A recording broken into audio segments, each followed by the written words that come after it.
Okay, make myself big here. Maybe. You're good. We can hear you. Oh, here we go. That would help. So our first guest, well, actually both guests, we met through the Happy Neighbor Project. But our first one, website accessibility with the ADA compliance and so on. So, Trevor, why don't you come in here and say a little more about who you are, what you do? Well, sure. Great to see everybody. Also known as Trevor Gibbs. The persona is bigger, so at the end of the day, why not live by it? I tell people that I help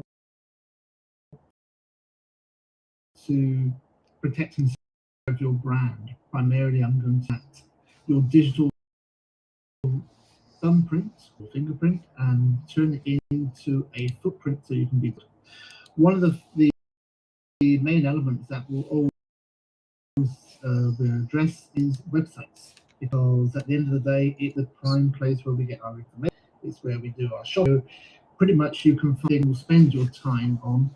And when we talk about two elements of commodities, time and money are the two most important ones. So if we're doing it online, let's make sure it's there and it's accessible. So I will to bring everybody to that online place where it's accessible. It just means that we find that we have good colors and good fonts and maybe sound and captions, all the things, because at the end of the day, I often remind people something like, why do businesses market to people online? When you think about the amount of money spent online, the second largest group spending something like $460 billion a year online is by the disability community as a whole. There's only one group larger.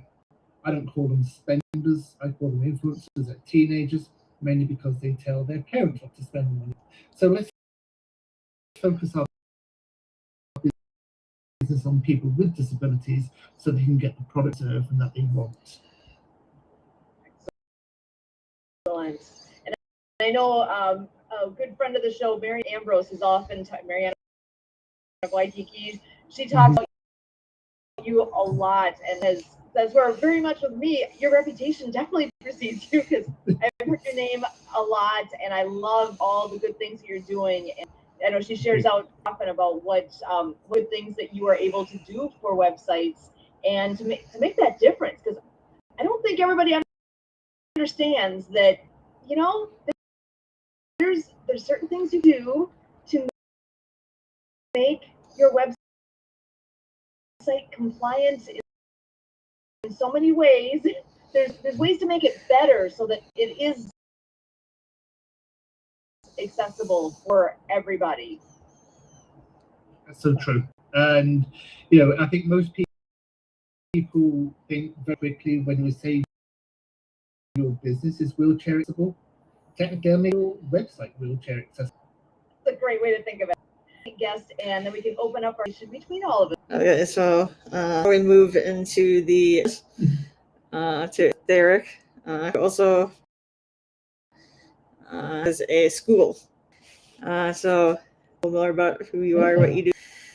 I go ahead and I save the world one spreadsheet at a time, and relieve people's anxieties with taxes and just keeping their business running. And as you mentioned, I also run a high school aimed at actually, you know, spending time with the kids and working on their development, not only academically but social. I was actually just right now, I got an email from that they asked for attention on a homework assignment, and I told them, you know, thank you for asking, because their behavior before was just to try to pretend it didn't exist.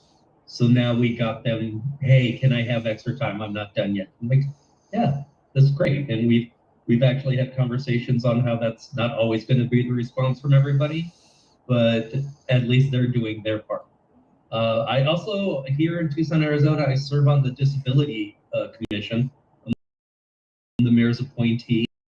And I really love the comment about, the wheelchair accessible business from the business, but a lot of times it's actually accessible. And so that playing around with that word accessible, and also kind of lately I've been getting education. So I've been talking to some friends who are visually impaired and, how they have to go through life and how I don't think about what they're thinking because I can see at the moment. And so just kind of learning that, perspective and experiences is always something different for everyone, and just trying to keep that in mind. What I've learned in different meetings and that I actually enjoy is that for the visually impaired, or for those on the radio who can't see us, to describe who we are. So I'm a Latino male, 50 years old, wearing an exquisite Armani suit with an amazing tie. No, I'm wearing a hoodie because I'm lazy. It's 5 p.m. here. But, that's one of those things I never thought about until I started talking to some of my visually impaired friends that are attending Zoom meetings. And they're like, you have no idea what's going on. So one of the things I noticed that they have people describing, what's going on, because I'm guilty, but I don't think of like, oh yeah, you're visually impaired, you can't see, and trying, and as a math teacher, that's something I struggle with a lot too, that someone brought to my attention was, how do you teach advanced math without using visuals? And every time I went to go try to explain something, and how do we get around that? And one of the responses trying to research that I got was, well, then they just don't do it like that. That's the most horrible response you could have given. Thank you. So just trying to keep other people have to go through regard. And even, someone without a disability, a lot of times I approach math from, I'm doing this equation for the 1,000th time. This is their first time. So just keeping that perspective of experience of someone else instead of jumping into my own. That's great perspective too. I think we're all guilty of that at times. We all know what our own experience has been, and sometimes it's hard to put on that shoes of what is it like to literally, instead of using a pair of shoes and walking around. We have friends that use a wheelchair all the time. Their pair of shoes is wheels. It's not good, not bad. It's just different. And to do math when you're visually impaired, that's one of those things that I've never thought about. And yeah, how do you overcome that, that challenge? And there's a way. I don't know what it is. I've never tried, but that's, again, it's a new thing. For me, it's something I haven't done before. I tend to be, I'm a visual person. I'm a very visual learner. So that one kind of hit me when I said that. I'm like, oh my gosh, I don't know what I would do because another friend has used the phrase TAB, temporarily able-bodied. So it's what you said, I currently have my vision. That is something that people don't always want to think about this works now. It might not always work. I can hear now, but I might always be able to, or my legs, or whatever it might be. A lot of people, I think, just kind of brush things off when you think about disability because it's not affecting them personally today. But someday, some way, somehow, whether it's them or a family member or a friend, who knows, all sorts of things that I think can be shared and help get others ahead of the game and think about these before it affects them personally.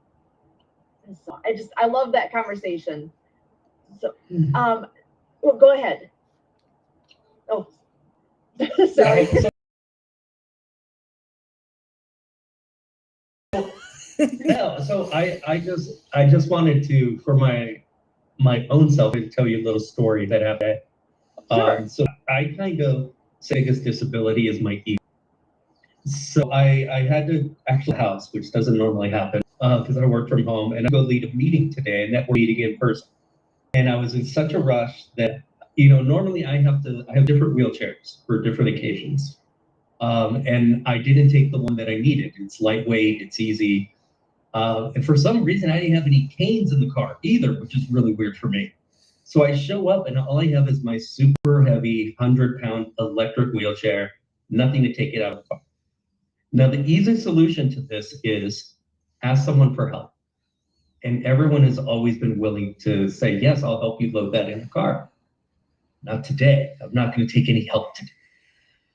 So I parked by the planter. I'm unloading from the car to the planter. And then when I was done uploading onto the planter into the car passes by. I didn't want them to stop and offer help, so I'm pretending I'm just hanging out. My biggest disability is my ego. And that was like an hour experience when I could have just said, hey, can you help me lift this chair in the car? It's heavy. I can appreciate that a lot. Yeah. Go ahead, Trevor. I was going to say, isn't that the same with or without a disability? It's quite often it's like, oh, let me try something. No, I think I won't ask because I might sound silly, or I might not sound quite so intelligent, or they might think that I'm weak. And and I think sometimes when we think about sex, the two, a female, like, oh, this is heavy. Now, as a male, we can be insulted and say, would you like me to lift that? No, I'm strong enough to do that myself. But if it is too heavy, then you ask yourself, and then you think, do you secondly think that, am I being just weak or am I being female? Is that a disability? That's where the conversation can go so far on all this, because I think we all get caught in those moments of, oh, I got this. I can do this. And to actually get out of our own way along the way is something that is humbling sometimes, or it's just hard to do. I know of a friend that we do a lot of adaptive water skiing with. He's a wheelchair user. He's like paralyzed from the waist down kind of thing. So he's got good upper body strength, and is able to do amazing things in the water with all by himself. He's done our traditional, we're going out there with side skiers. He does all by himself. He can get up on his wakeboard. It's a seated wakeboard, and he can go backwards. He can skip the weight. He can do all these things. But that's tiring, right?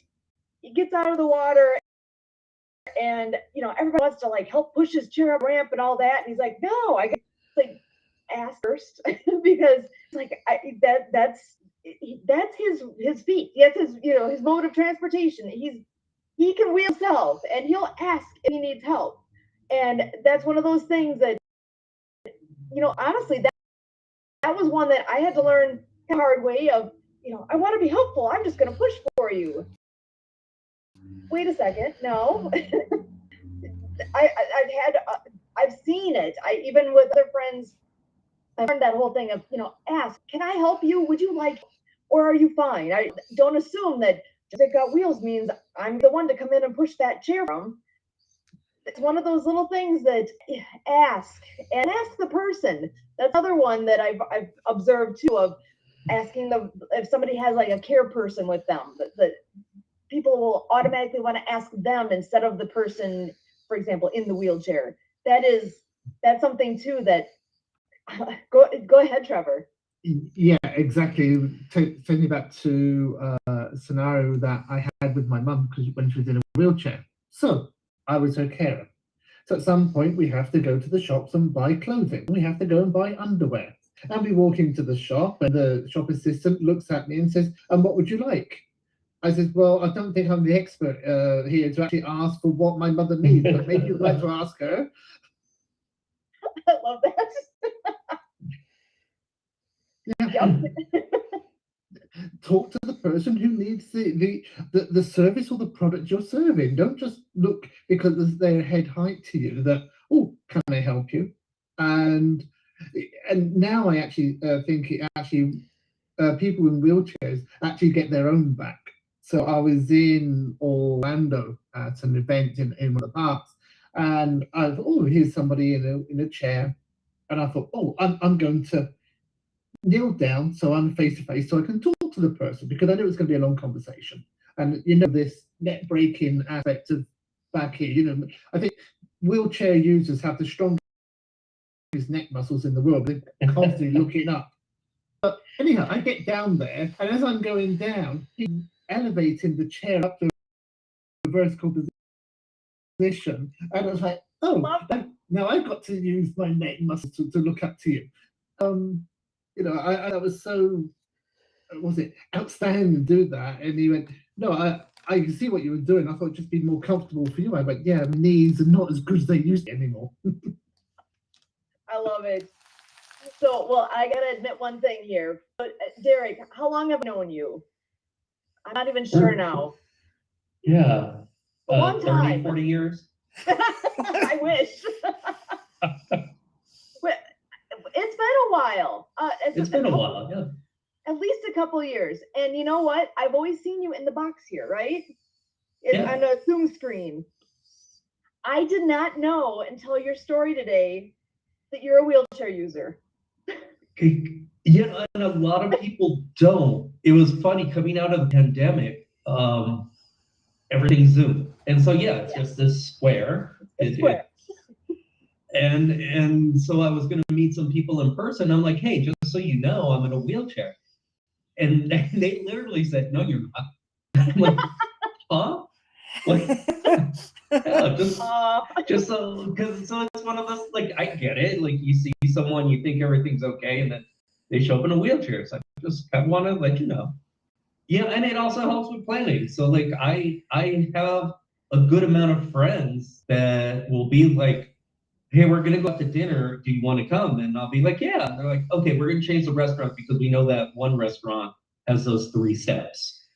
And and they get angry about it as they've gotten to know me, because we just want to go have dinner. Yep. But there's 3 steps, and so it changes everything. And so I think people, again, to the experience, if you don't know someone who's going through something, you don't think about it. Like, we just don't. There's a lot I don't think about in other people's lives. But then when you have somebody, you see what they're going through, and quite frankly, it affects you as well, because you can't go to that restaurant. So and we talk a lot. Yeah, so I do look at as the disability population as an economic driver. Like, there's business to be made, there's business to be lost, and if you can go ahead and be one of those facilities that not only just says we're accessible, but actually makes it accessible, and to whatever that means. And there's a couple of places, at least here in Tucson, where we've talked to them, and they're like, oh, we didn't think about that. Okay, let's spread the tables out a little bit.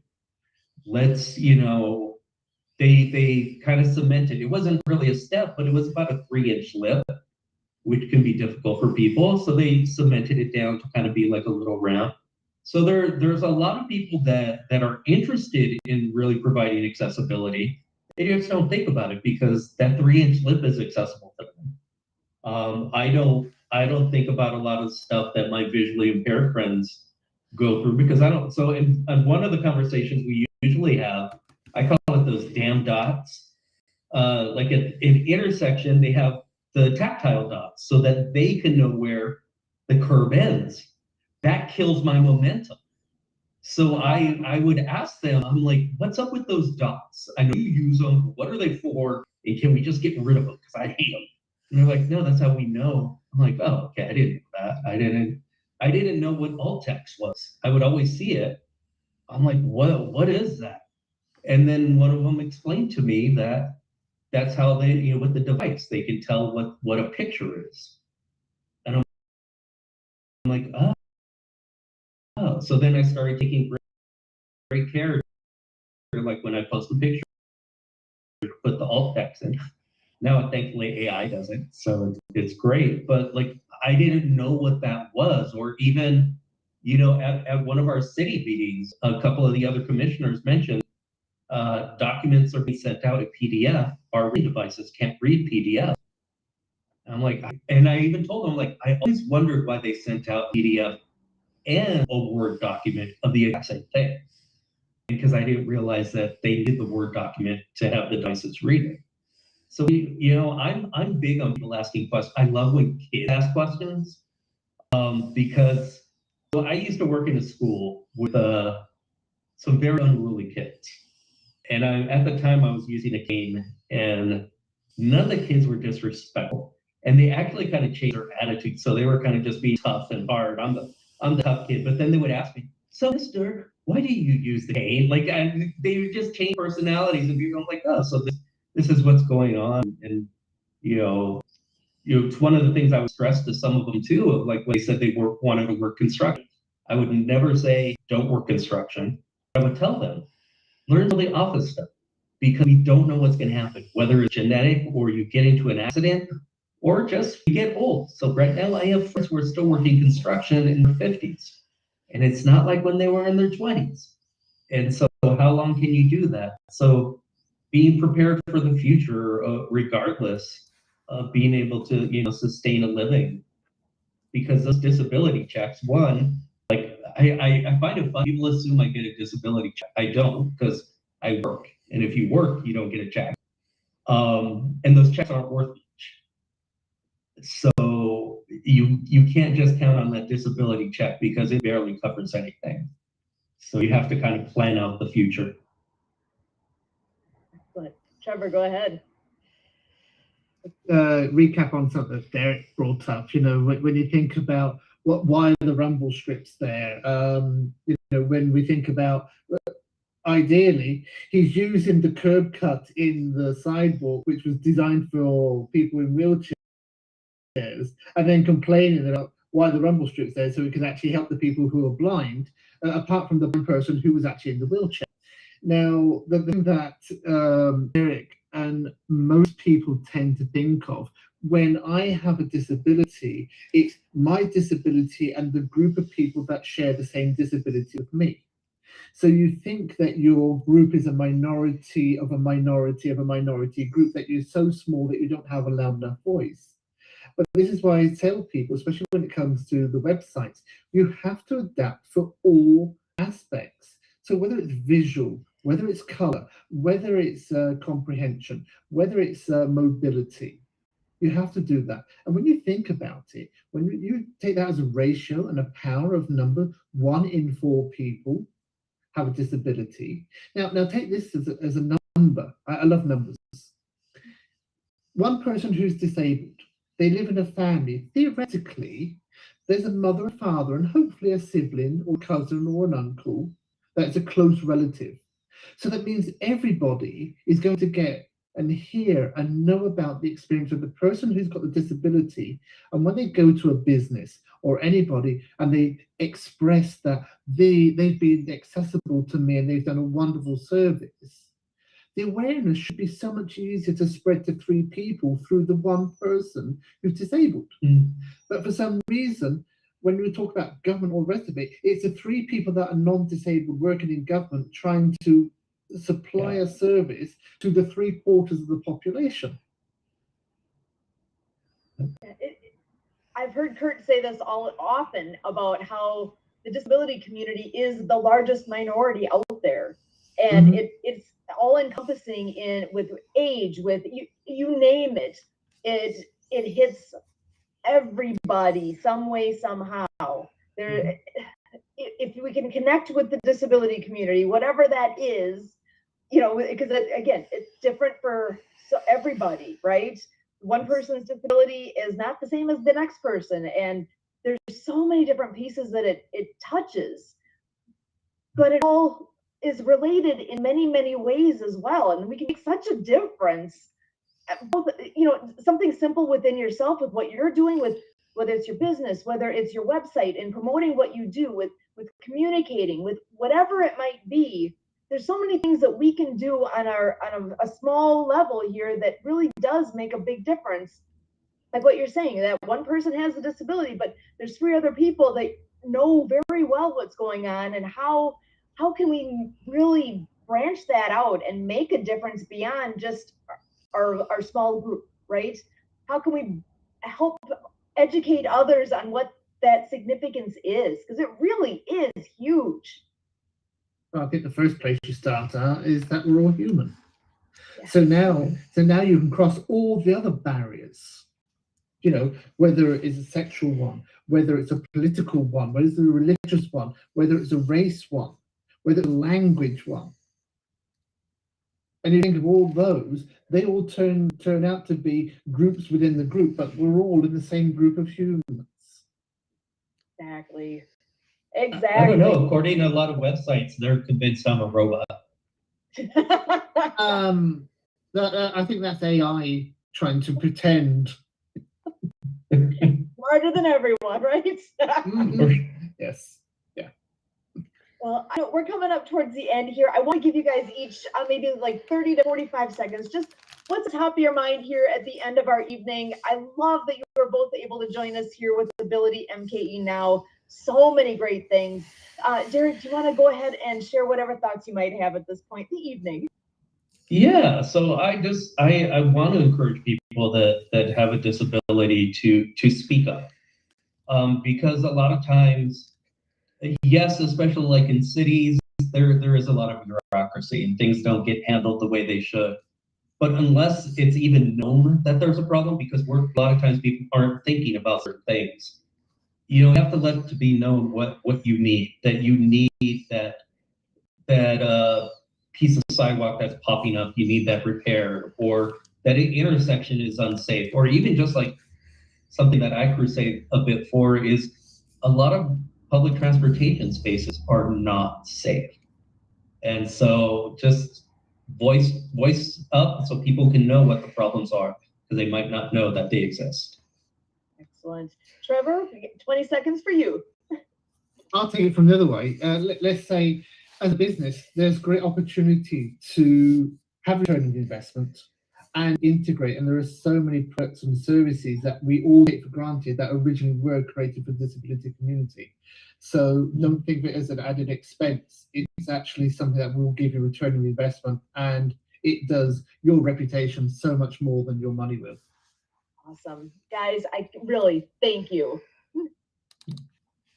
Thank you for having this platform to let our else, the voices want to be